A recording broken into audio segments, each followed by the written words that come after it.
Repelling and amendment bill 2025 पर अपनी बात रखने के लिए खड़ा हुआ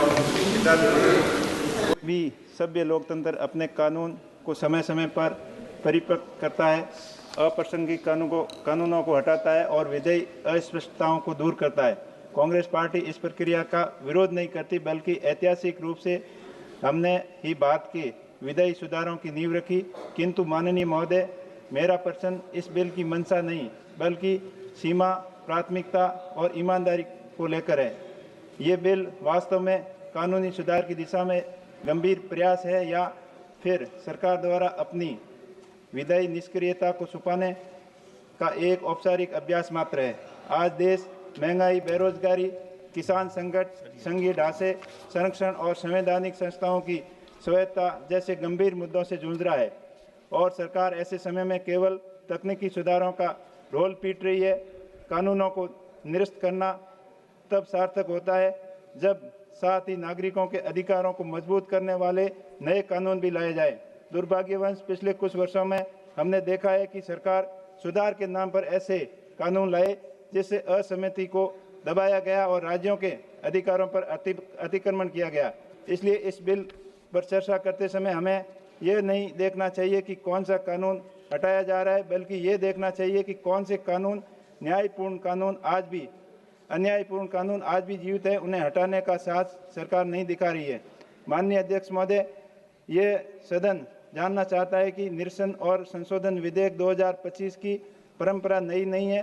पूर्ववर्ती कांग्रेस सरकार के कार्यकाल में भी ऐसे अनेक विधेयक लाए गए जिनका उद्देश्य कानूनों को स्वच्छता और प्रशासनिक स्पष्टता था, किंतु उस समय ये प्रक्रिया एक व्यापक विधि सुधार एजेंडे का हिस्सा हुआ करती थी।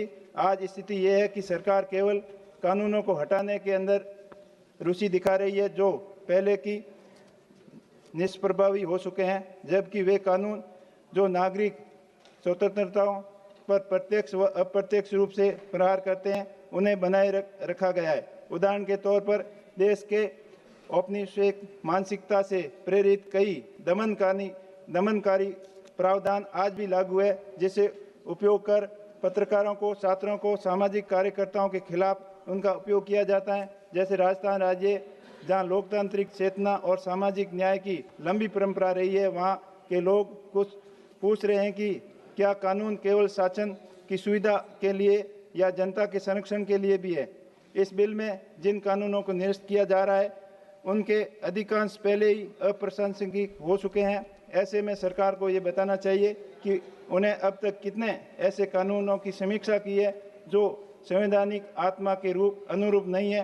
क्या सरकार संघवाद को मजबूत करने वाले कानून लाएगी या वो राज्यों के उनके अधिकार लौटाने के लिए तैयार है? इन प्रश्नों का उत्तर बिल के साथ जुड़े हुए हैं और जब तक इन पर स्पष्टता नहीं आती तब तक विधेयक को केवल एक औपचारिक अभ्यास माना जाएगा। सभापति महोदय, राजस्थान की धरती से आने वाले जनप्रतिनिधि के रूप में मैं यह विशेष रूप से कहना चाहूँगा कि कानून का प्रभाव केवल दिल्ली के दफ्तरों तक सीमित नहीं रहना चाहिए, बल्कि ये गांव, ढाणी, गरीब और कस्बे तक जाना चाहिए।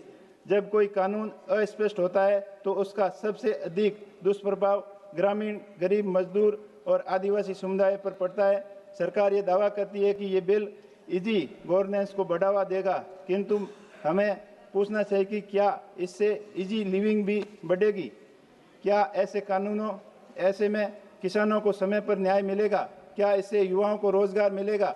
क्या राजस्थान के सीमावर्ती इलाकों में रहने वाले लोग आज भी भूमि, पानी और आजीविका से जुड़े कानूनी विवादों के अंदर वर्षों तक अदालत का चक्कर लगाते रहते हैं, लेकिन उनको तारीख पे तारीख मिलती है और न्याय का इंतजार करते करते उनकी ज़िंदगी निकल जाती है। ऐसे में सरकार को नए ऐसे सरल कानून बनाने चाहिए ताकि लोगों को समय पर न्याय मिले और अदालतों के अंदर लंबित मुकदमों का निस्तारण सही समय पर हो और समय रहते उनको न्याय मिले और नए जजों की भर्ती करनी चाहिए और प्रति न्यायाधीश के ऊपर मुकदमों की संख्या तय होनी चाहिए और ऐसे कानून लाए जाएं कि उनको न्याय मिलने की समय सीमा तय हो कि जिला न्यायालय के अंदर इतने दिन और उच्च न्यायालय में और सर्वोच्च न्यायालय सुप्रीम कोर्ट के अंदर इतने समय में उनको न्याय मिलना चाहिए। अगर ऐसे कानून इस सदन से पास होते हैं तो वास्तव में गांव गरीब के लोगों को न्याय मिलेगा।